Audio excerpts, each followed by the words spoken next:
সব মুসলিম ভাইদের দিদি ভাইদের ঘরে আজকে রান্না হচ্ছে সেমাই। অনেকে নিমন্ত্রণ করেছে কিন্তু যাওয়ার হয়নি, আজকে বৃষ্টি। তাই আজকে আমার মেয়ে বায়না করছে, আজকে সন্ধ্যাবেলা টিফিন মা সেমাই বানিয়ে দাও। আজকে আমি এর জন্য মেয়েকে সেমাই বানিয়েই দিব।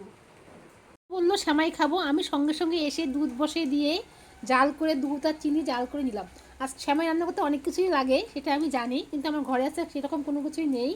শুধু সেমাইটাকে একটু লাল করে ভেজে নিয়ে দুধটা জাল দিয়ে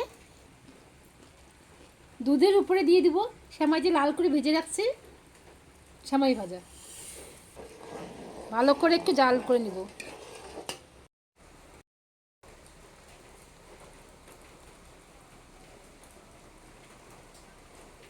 কি জাল দিব না সেমাই দিয়ে, মানে বেশি জাল দিলে একদম জমে যাবে, দুধটা থাকবে না, তখন খেতে ভালো লাগবে। দুধ দুধ একটু সেমাই সেমাই খেতে খুব ভালো লাগবে। এখন নামিয়ে দিব, নামিয়ে দিয়ে সবাইকে দিয়ে দিব বাটিতে করে। সেমাই রান্না করা হয়ে গেছে, এখন সবাইকেই দিয়ে দিব।